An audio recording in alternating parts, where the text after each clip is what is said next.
અને નમનથી અધિક જીવ બીજું કોઈ સાધન કરી શકતો નથી. નહીં સાધન સંપત્ત્યા હરિતુષ્યતિ કસ્યચિત ભક્તાનામ દૈન્યમેવૈકમ હરિતોષણ સાધનમ. ભક્તની દીનતા. ન મનનો અર્થ શું થાય? ન મન ઠાકોરજીના ચરણોમાં ધરી મન થઈ જવું, મન પ્રભુને આપી દેવું. મય્યેવ મન આધત્સ્વ મયી બુદ્ધિમ નિવેશય. ગીતાજીમાં પણ ભગવાન કહે છે બીજું કોઈ વસ્તુ આપે ન આપે, તારી આ બે વસ્તુ મને આપી દે, તારી બુદ્ધિ અને તારું મન. કારણ કે આ બે જ વસ્તુએ બધી વસ્તુઓને પકડી રાખી છે. આ બંને જો મારામાં ધરી દઈશ તો તારું સર્વ સમર્પણ સિદ્ધ થઈ જશે. પ્રભુને વંદન કરીને પ્રારંભ કર્યો. બીજા શ્લોકમાં સુખદેવજીને વંદન કર્યા અને સુખદેવજીનું સ્મરણ કરતા વ્યાસજી બોલ્યા, યમ પ્રવ્રજંતમ અનુપેતમપેત કૃત્યમ દ્વૈપાયનો વિરહ કાતર્યાજુહાવ પુત્રેતિ તન્મયતયા સર્વો વિનેદું તમ સર્વભૂત હૃદયમ મુનિમાનતોસ્મિ યમ પ્રવ્રજંતમ अनुपेतमपेत कृत्यम. देखो सुखदेव जी को वंदन करते हुए व्यास जी एक चित्र बता रहे हैं. कैसे सुखदेव जी को वंदन कर रहे हैं? यम प्रव्रजंतम, प्रव्रजम व्रजगतौ धातु, भाग रहे हैं सुखदेव जी, दौड़ रहे हैं. कहां से भाग रहे हैं? घर से. क्यों भाग रहे हैं? अनेक अनेक कथाओं सुखदेव जी ने અરણીપુત્ર રૂપે પણ છે, વ્યાસપુત્ર રૂપે પણ છે, દેવી ભાગવતમાં પણ છે, કૌશિકી સંહિતામાં પણ એમના પ્રાગટ્યની કથા આવે છે. પ્રસિદ્ધ કથા છે. પાર્વતીજી આવ્યા મહાદેવજી પાસે અને વિનંતી કરવા લાગ્યા, હું તો આપની અર્ધાંગીની છું, પછી તમારામાં મારામાં આવો ભેદ કેમ? કયો ભેદ? આપ અજન્મા અને અમર, અને મારે વારે ઘડીએ જન્મ અને મૃત્યુ લેવા પડે, આવો ભેદભાવ કેમ? મહાદેવજી કહ્યું કે એનું કારણ છે. શું કારણ? હું નિત્ય અને અખંડ કથામૃતનું પાન કરું છું, અને ભગવત કથામૃતનું પાન કરવાને કારણે એનો પ્રભાવ એવો છે કે જેમ અમૃત પીધા પછી જન્મ મરણના ચક્કરમાં પડવું ન પડે, એમ ભગવત કથામૃત જેણે પાન કર્યું છે એના જન્મ અને મૃત્યુ નથી થતા. સમગ્ર સ્થાન નિર્જન બની ગયું. વિશાળ વટની વૃક્ષે મહાદેવજી બિરાજમાન થયા. કેવા લાગ્યા, તો સમાધિ ભાષાની કથા છે, હું સમાધિમાં બેસીને કથા કરીશ, તમે સાંભળો છો એ મને ખબર પડે એટલા માટે વચ્ચે વચ્ચે હું કરવા. સમાધિમાં બિરાજ્યા મહાદેવજી. બધા જીવ જંતુઓ જતા તો રહ્યા, પણ જે વૃક્ષની નીચે બેઠા ત્યાં એક પોપટનો માળો હતો, અને ઈંડું આપીને સુક અને સુકી ઉડી ગયા અને બચ્ચું બહાર આવવાની તૈયારીમાં.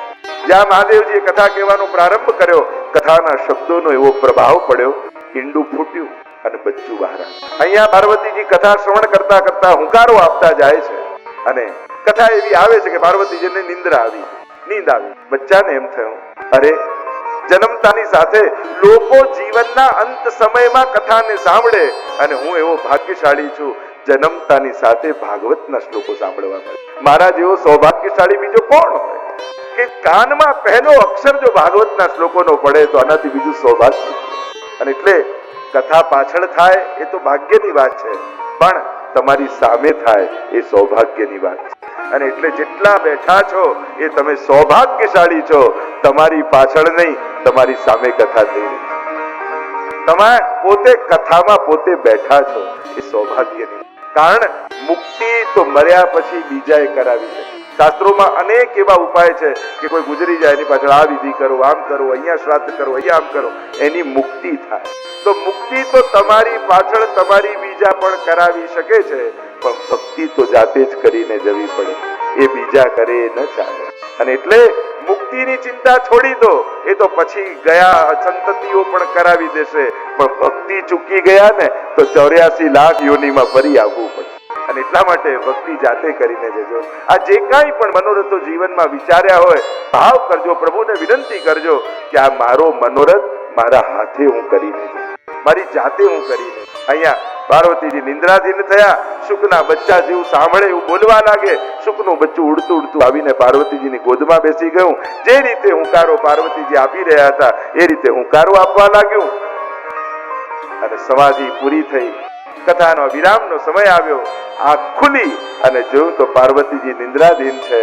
બચ્ચું હુંકારો આપી રહ્યું. મહાદેવજીને થયું કે મારી આ દિવ્ય કથા કોઈ અનધિકારીના હાથમાં ન જતી રહે, કારણ કે અનધિકારી કથાનું મૂલ્ય અવમૂલ્યન કરી નાખે. અને એટલે કથા વેચવા માટે નથી, કથા તો વાંચવા માટે. શ્રીમદ ભાગવત સપ્તાહ એ તો એક જાણે પરબ ખોલી હોય ને બધાને પાન કરાવીએ એમ ભાગવત સપ્તાહ એ તો વાંટવા માટે છે, પ્રસાદ નહીં છે. અને જેટલા લોકો વધારે આને પી જાય એટલું પુણ્ય વધારે. તમારી પરબમાં વધારે લોકો જળ પી જાય એટલું પુણ્ય વધારે. એમ કથા બેસાડી હોય ને જેટલા લોકો આનું રસપાન કરી જાય એટલું પુણ્ય અધિક. કારણ કે આશીર્વાદ માંગવાના ન હોય, આશીર્વાદ મેળવવાના હોય. આશીર્વાદ માંગવાની વસ્તુ જ નથી. તમે કંઈક એવું કરો કે બીજાના હૃદયમાં પ્રસન્નતા પ્રગટે, તો એના હૃદયમાં પ્રગટેલી પ્રસન્નતા આશીર્વાદ બનીને આપમેળે તમારા ખાતામાં જમા થઈ જ જાય. એ પેલો આપે કે તમે માંગો એ બધું ગૌણ છે. તમારે કારણે કોઈના હૃદયમાં આનંદ પ્રગટ્યો એ આશીર્વાદ બનીને તમને મળી જ જવાનો. અને એટલે હિરેનભાઈ તમે ઘણાના આશીર્વાદ ભેગા કર્યા છે. આખા ગામના વૈષ્ણવ તમને આશીર્વાદ આપે છે. અને કેટલા લોકો આવીને કહી ગયા કે આટલી યુવાન વયમાં અને યુવાનોને પ્રેરણા મળે એવું કાર્ય આ યુવાને કર્યું છે. ફરી તાળીઓથી એને વધાવી લઈએ, જેથી યુવા જગતને પ્રેરણા મળે કે જરૂરી નથી કે મોટી ઉંમરે જ કથા બેસાડાય. અરે યુવાન વયે કથામાં બેસી જવાય, એને હોશિયારી કહેવાય. પછી કથા બેસાડે તો પછીની વાત, પણ યુવાની હોય અને બેસી શકતા હોય ત્યારે આપણે કથામાં બેસી જઈએ. અને ખરેખર આપણે કથા નથી બેસાડતા, કથા આપણને બેસાડતી હોય. બાકી આમાં ઘણા એવા છે એને 1 કલાક ક્યાંક બેસાડવો તો કેટલો અઘરો થઈ જાય. એટલે તમે કથા નથી બેસાડતા, કથા તમને બેસાડે છે. અને જે 1 કલાકે ન બેસતો હોય એ 7 દિવસ 4 કલાક એક જગ્યાએ બેસે એ તો કથા જ કરી શકે. બાકી ઘરના લોકો કઈ થાકી જાય તો 5 મિનિટ એક જગ્યાએ ન બેસે. બસ તમે 7 દિવસ કથામાં બેસો, હું તમને ખાતરી આપું છું 7મા દિવસે હું કથા તમારામાં બેસાડી દઈશ. અને કથા જે દિવસે તમારી અંદર બેસી ગઈ પછી તો ઠાકોરજી હૃદયમાં બિરાજી જાય, પછી કયા સાધનની જરૂર પડે. આ કથાનો એવો પ્રભાવ છે. જેટલું સેવાનું મહત્વ છે એટલી જ મહત્તા આપણે ત્યાં કથાની પણ ભગવત કથા કોના મુખે સંભળાય, કઈ રીતે સંભળાય એનો વિવેક છે. કારણ કે કથા એ વ્યાવૃત્તિ નથી, એ કથાની વૃત્તિ છે. જો કથા કોના મુખે સંભળાય, જે કથા ઘડીને કહે એ તો સાધારણ છે, પણ કથાએ જેને ઘડ્યો હોય ને એના મુખે કથા સાંભળો ને તો કથા તમને ઘડી દે.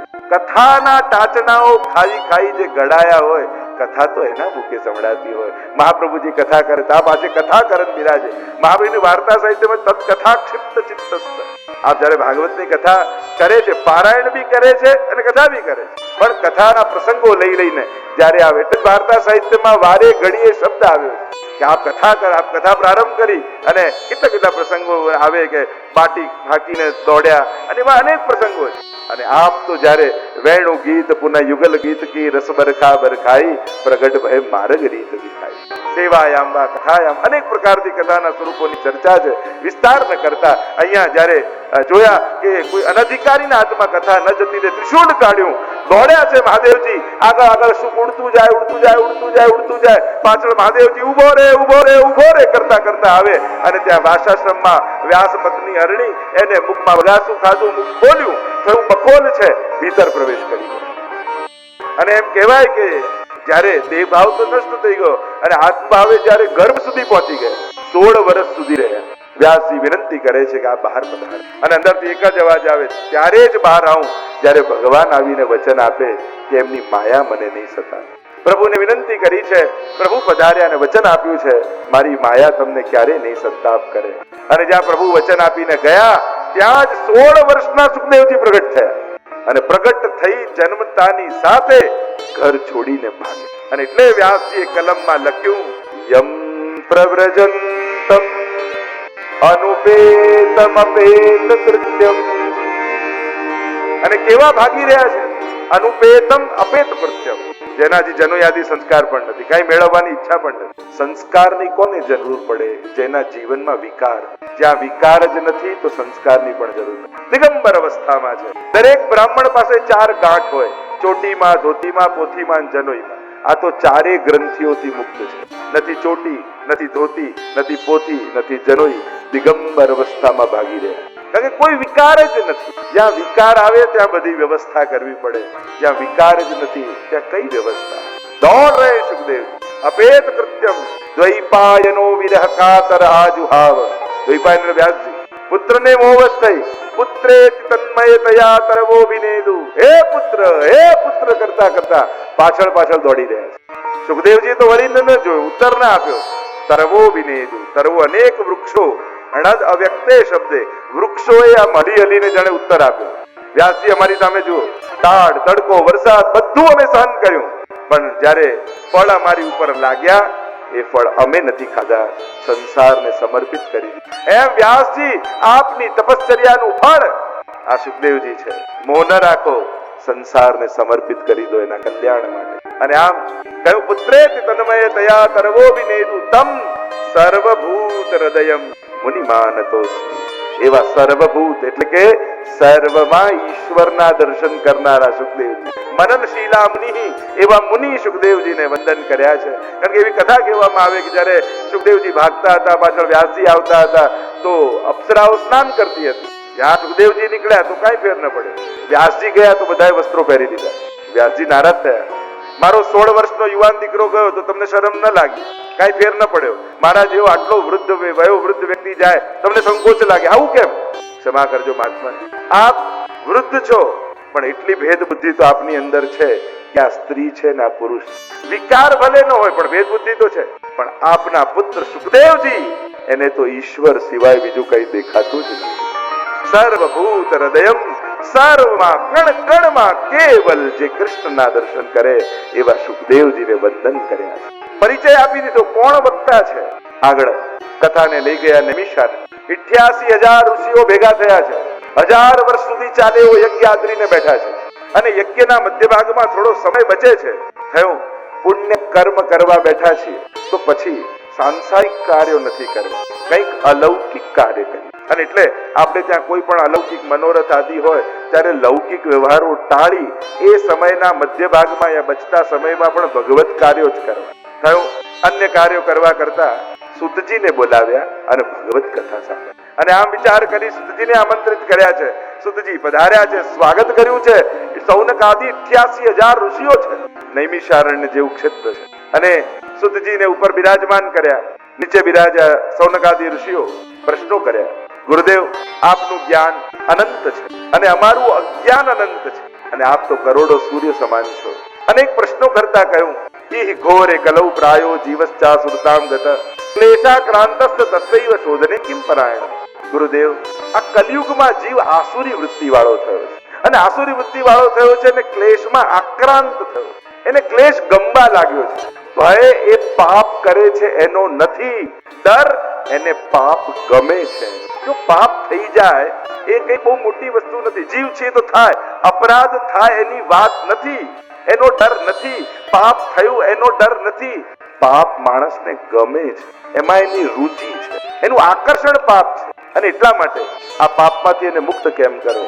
એ ક્લેશથી આક્રાંત થયેલા જીવને શાંતિ કેમ? અમને જીવનમાં, અમારા જીવનમાં વિવેકની પ્રાપ્તિ કેમ થાય? કહ્યું કે અમને કોઈ એવું સાધન બતાવો જે પવિત્ર કરનારામાં પણ પવિત્ર કરનારું હોય, જે મંગલ કરનારામાં પણ મંગલ કરનારું હોય. ને સૌથી શ્રેષ્ઠ પ્રશ્ન કર્યો, અમને ભગવાન કૃષ્ણ મેળવી આપે એવું કોઈ સાધન. જો ઉત્તમ પ્રશ્ન કર્યો છે, ભગવાન કેમ મળે? આપણા બધા જ પ્રશ્નો વ્યવસ્થાના હોય છે. જાડી કેમ મુકાય, બંટો કેમ ભરાય, શિંગાર કેમ ધરાવાય, સ્નાન કેમ કરવાય, બધા વ્યવસ્થાના પ્રશ્નો હોય છે. ઠાકોરજી કેમ મળે? તો કુમદાસની વાર્તામાં અબ કોઈ પૂછેગો નહીં, અબ કોઈ કહેગો નહીં. વ્યવસ્થામાં એટલા બધા અટવાઈ જઈએ છે કે, અને એટલા માટે ઘણીવાર મને એમ થાય કે પુષ્ટિ માર્ગી સેવાને બહુ અઘરી ન બનાવો અને બહુ મોંઘી ન બનાવો. આપણે આપણા સેવા કર્મને એટલો બધો અઘરો બનાવી દીધો છે કે સાધારણ નવા વ્યક્તિને એમ થાય કે આપણે તો કરી જ નહીં શકીએ. આપણે વૈભવને જ સેવા માનવા લાગ્યા છે. 500 વર્ષમાં જે ક્રમ બન્યો આપણે એક જ દિવસમાં શીખી લેવો છે ને કરી લેવો છે. આજે ક્રમ તમે જે જુઓ છો, જે જુદા જુદા વસ્ત્ર, શિંગાર, સામગ્રીઓ, ચિત્રકલા, સાંજે આ બધું થતા 500 વર્ષ થયા. જે આચાર્યો આવ્યા, વહુજી બેટીજી આવ્યા, બધાએ જ્યાં જ્યાં ઉત્તમ વસ્તુ જોઈ બધી સેવામાં અંગીકાર કરાવી અને આ વૈભવ જે બન્યો એ વૈભવ સેવા નથી. સેવામાં વૈભવ વધારવાનો છે, પણ વૈભવને જ સેવા માની લેશો ને તો એટલી અઘરી લાગવા માંડશે કે તમને અશક્ય લાગવા માંડશે. 84-252 ને જુઓ, મહાપ્રભુજીને જુઓ, એ સમયના સેવા ક્રમને જુઓ તો જો એક માજી એક ઓરડાના ઝૂંપડામાં સેવા કરી શકતા હો તો હું 2 BHK ના ફ્લેટમાં કેમ ના કરી શકું? 84-252 વૈષ્ણવની વાર્તા વાંચો ને તો સેવા કરવાનું સાહસ આવશે. પણ અત્યારે હવેલીએ દર્શન કરીને એને કોપી કરવા જશો જેમ કે આ બધું આપણાથી નહીં થાય. આ તો અમારું લૌકિક ન વધી જાય એટલે જે લૌકિક વૈભવ આવ્યો એ વલ્લભકુલે ઠાકોરજીની સેવામાં વિનિયોગ કરાવ્યો અને પ્રભુની સેવાની જાહો જલાલી વધારી. પણ એ જ કરવાથી સેવા થાય છે આવું માની લેશો ને તો સેવા કરવાનું સાહસ જ નહીં. ભાઈ સેવા પણ સાહસ, આનંદની જગ્યાએ સાહસ લાગશે. હું તો સફળી ધરવા લાગ્યો, જાણે કોઈ બહુ મોટું સાહસ કરી ના આવે. આ તો સ્વાભાવિક છે કે ધરીને લેવું, જીવનું કર્તવ્ય છે. જે બહુ નેચરલ ઘટના હતી એ આપણને બહુ મોટું કોઈ સાહસ લાગવા મળ્યું. કેમ? કારણ કે આપણે અઘરું એટલું બધું સેવાનું સ્વરૂપ બનાવી દીધું કે આપણને એમ લાગે કે આપણાથી તો થશે જ નહીં. જરા એવું ન માનશો. 84 વૈષ્ણવની વાર્તા વાંચો. શું તમારી એવી અવસ્થા પદ્મનાભદાસ જેવી છે કે છોલે ધરીને જીવો? એવું તો નથી ને. પેલા માજી જેવી છે કે ખાલી ચોપડેલી રોટલી પણ 2-4 જ ધરી શકો, યા એવી છે જલ ધરવાનો વારો આવે? કેવા ખાલી બાજરી પલાળેલી ધરતા? એવા સંજોગો તો તમારા નથી ને. વિચાર કરો, પલાળેલી બાજરી ધરે એ પણ જો સેવા કરી શકતો હોય તો જે બાજરીના રોટલા ગોળ સાથે ખાઈ શકતો હોય ઘીના ભેળવીને, એને ત્યાં સેવા ના થઈ શકે?